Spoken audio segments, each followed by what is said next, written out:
Those of you joined us lately, this will be the first time in the history of this school, in one season, the regular season, they've won 9 games. The kickoff is a high hanger, and it's taken by Scott. Carlton Scott cuts to the sideline, slides down, and he's down at the 17-yard line. What was it, million? Is that what the winner is? Here comes Roosevelt Snipes. And Snipes jumps over the stack and jumps right into a whack. 15 carries and 115 yards. Greg Allen, sore knee, just simply doesn't have the quickness to be out there today. Here comes Snipes again. He wiggles his way between 2 defenders and gets a first down for Florida State up around the 30. First down. 33rd. I think it was a good defensive play by the secondary. They expected a deep pass. This is something Florida State has done very effectively all year long. I think it's an outstanding play by Majors, number 13. He's playing man for man, just going right back with him, step for step, watching the ball. All he has to do is jump. He's not interfering with the receiver there. He goes up. Ball falls incomplete. I can't tell you exactly how much time remains in the 3rd quarter because the clock's been askew. Thomas goes to the air. Sideline pattern. Hester good. And a first down at the South Carolina 48. This is the same pattern that Hester slipped down on. Let's see if he makes those corners moving his feet fast or he does it gingerly. Well, he does. He doesn't slip this time. He makes a good turn. The ball is right on the money. Thomas is right there with it. Plenty of time to have possession, put his foot in bounds. Obviously, South Carolina's playing deep, Keith. They don't want to give the bomb. They've got a long way to go. Of course, remember, Maryland scored, 42 points in the second half to beat Miami, trailing 31-0 at half, so anything's possible today. 48-yard line, Thomas drops. Gets it off. It's time for another great moment in Florida State football. Here again is former Seminole running back Burt Reynolds. I don't think there's ever been a game in Doak Campbell Stadium that had the electricity and had the excitement that the 52,000 fans generated before and during and after the Seminole game with Pittsburgh in 1980. For the 2nd week in a row, the Seminoles were pitted against the nation's number 3 ranked team. A week earlier, the Noles had knocked off Nebraska. Pittsburgh was riding a 14-game winning streak and featured the likes of Hugh Green and Dan Marino. The crowd was at a fever pitch when Renegade and the Noles ran on the field. The noise was absolutely awesome. Pitt struck quickly on Marino to Swite Collins' TD pass, 39 yards on the Panthers' opening drive. The Noles answered with a 24-yard Bill Capice field goal to make it 7-3 Pitt. Second quarter, considered by many to be the best quarter ever played by a Seminole football team, started with a Panther turnover. Ron Hester recovered a Pitt fumble at the visitors' 24. Rick Stockstill converted the miscue into 7 quick points with a touchdown pass to wide receiver Hardis Johnson, and FSU led 10-7. The running of Sam Platt and Mike Whiting shredded the nation's top defensive team. The next time the Noles got their hands on the ball, Stockstill again found pay dirt with his 2nd touchdown heave of the night. And with just 3 seconds left in the half, the Noles added another Bill Capice field goal to lead 23-7. Pitt came back in the 3rd quarter to narrow the gap to 23-15. But Capice booted 2 more field goals to set a school record of 5 in a game, and the Noles led 29-15. FSU closed out the scoring in the 4th quarter when Rick hit Kurt Unglub with a 13-yard pass, and the Seminoles had handed Pitt a 36-22 setback. The loss cost the Panthers a national championship and moved the Noles into the top 10. By the way, FSU punter Ron Stark became the first kicker to ever be named Southeastern Defensive Player of the Week. He averaged 48.1 yards a punt and kept Pitt out of reach of most of the game. Great Moments in Florida State Football with Burt Reynolds is a special weekly feature of the Bobby Bowden Show.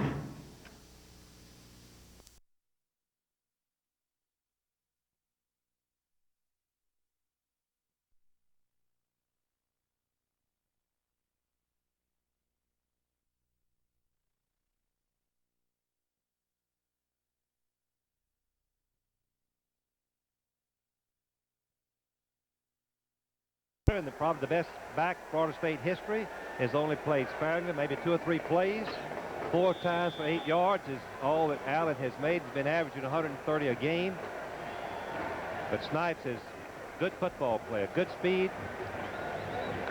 Shown it here tonight. Got great vision, Keith. See where he's a junior. He's back next year. 2nd and 10. Little pop over the middle, and Thomas threw it too high, intended for Pat Carter, the tight end. Carter was open. Yep. Would have had a completion inside the 5. A little jump pass. Here's very interesting statistic. When the games that Allen has rushed for over 100 yards, the Seminoles are 14-2, and look what happens when he's less than 100 yards, just over 500, 14-12. Allen has 8 yards today. Hurt. 3rd down and 10.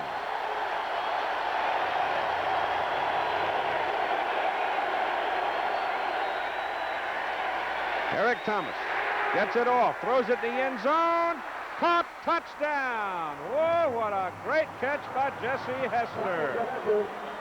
The defensive back, Chris Major, is going to be mad at himself because he jumped too quick, or he didn't jump high enough. Anyway, Hester was able to go up and pull it down. The ball went right over Major's head, who's the cornerback.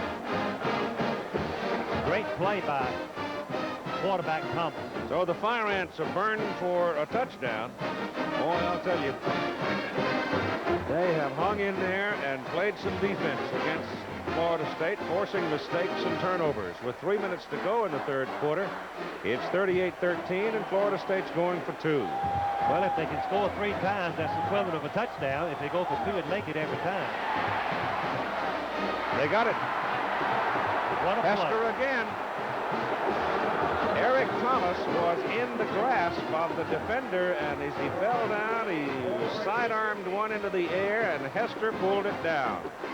Just a great effort on the part of Thomas. Let's look at the touchdown again and see what happened to Major, the cornerback. Really has played an outstanding game. And Thomas thought the blitz was on. The South Carolina dropped back. Thomas throws the ball high. Up goes Major. He wasn't tall enough. That's all it was. Yep. The ball was above him. Let's watch it from the end zone and see again the play by Thomas.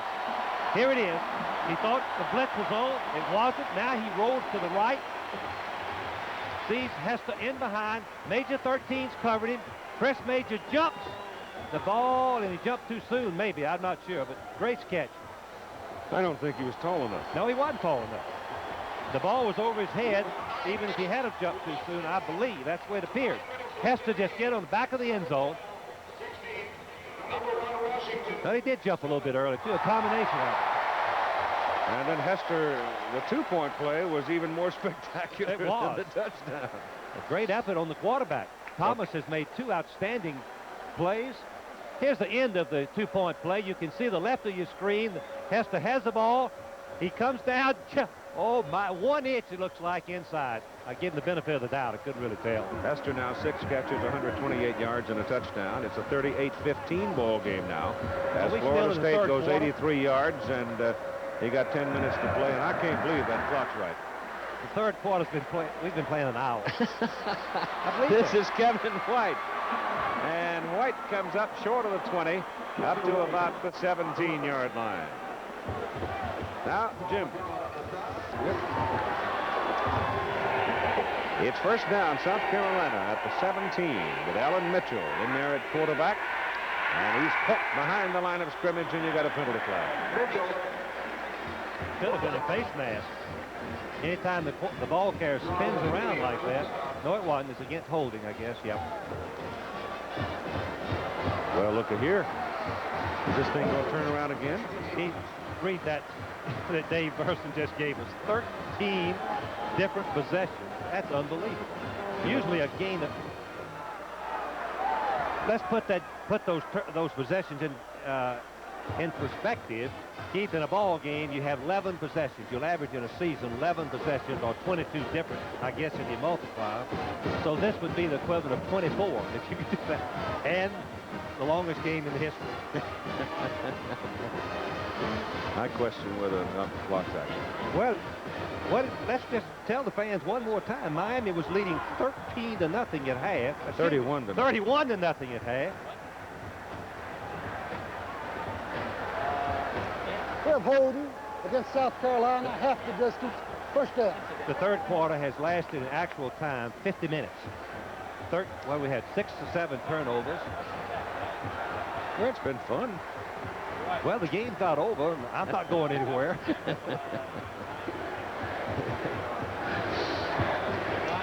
The ball comes back half the distance and is placed on the 8-yard line, where it is now. Clock is running, showing 2:40. And it's first down and 20. Mitchell has given the ball inside to Anthony Smith. And Smith comes up to about the 13. Got about 5 yards on that carry. They've got to come up to their 27 for the first down. Keith, let's think about the coach. What do you tell your football team in this situation? You cannot get too conservative, because once you get too conservative, things start going against you, and first thing you know is begin to lose. But you don't want to take unnecessary chances. You want to tell your backs, hold on the ball, protect that football in traffic. You throw the ball, throw it short, or throw it deep like a punt, way deep. Here, penalty flags, and they've stopped it. It was not the clock. They had 4 or 5 seconds remaining on the 25-second clock, so that wasn't the problem. If Florida State can hold on this possession, they'll get the ball in good field position. I think that, yeah, the flag shows a strong wind into the teeth of the kicker for South Carolina, and Florida State will start with the ball about the 45 or 50-yard line, or better. That's a procedure call against the Gamecocks. With a dead ball, illegal procedure against the offense. Second down.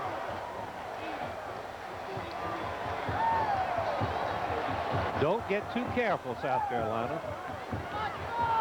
It's easy to do and easy to say not to. It takes a lot of good team, good players. Mitchell's been a starter for 18 ball games. 8 last year, 17 games. That's Anthony Smith slashing over the left side out to about the 13. It'll be third down and quite long, about 16.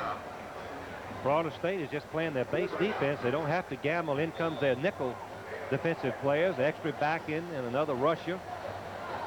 Joe Wessel, who's making a career out of blocking punts, is in the ball game. Number 5 is a nickelback.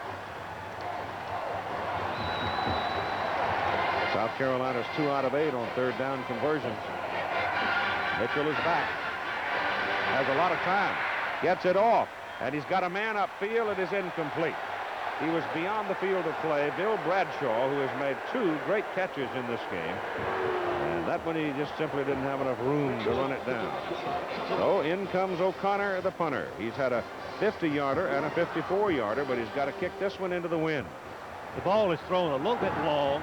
I don't believe if he'd have held the ball would have been complete. I think Bradshaw was looking to see if he was in bounds.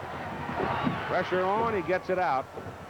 And up comes Holloman. And he's got it inside the 40, comes down to the 36, and there Florida State will go to work on the South Carolina side of the field. And Florida State had 3 scoring opportunities, as we mentioned earlier, in the second quarter, didn't cash in on any of them. We saw Boston College come from behind with a score of 31-14 and win against Alabama early in the season. With passing attack, with good passing, good receivers, anything can happen. That was a 29-yard punt by O'Connor. From the 36 on first down, Thomas is back off of play action. To the sidelines to Hester, and it's too high. Bad pass by Thomas, and Eric knew it. He slapped his hands together. He just threw the ball too high. South Carolina defense. Look at this. USC now 9 points over Washington. Yeah. And Washington was number 1, and USC has lost 1 game to LSU. Number 2's already lost today. But LaVell Edwards, folks, just keep on moving. But there's one of the great stories in football history. 42 points in the second half by Maryland. On second down and 10. Thomas getting the pressure, gets it off down the middle. Jones has got it. First down at the South Carolina 15. This was the first time that South Carolina has used a sellout blitz, meaning that everybody's coming, the corners, the safety's coming, man-to-man coverage. If you get the pass off, as you see right there, I couldn't see the defensive back, Jones. See how wide open the receiver is, and it's a completion. Mark it on to 16 of South Carolina. First down for the Seminoles with 25 seconds to go in the third quarter. Thomas throws it short. In front of Jesse Hester. Hester had slipped out wide, trying to get him one-on-one against the defender, and Thomas missed the pass.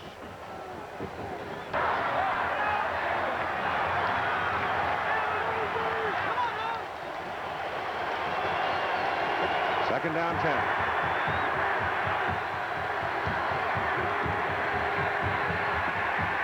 Thomas's pass incomplete. I think it was Hester. See all the South Carolina defensive players come to the ball. The linemen even have to run that 20 yards, and then they come back to the line of scrimmage. That's what, third and 10.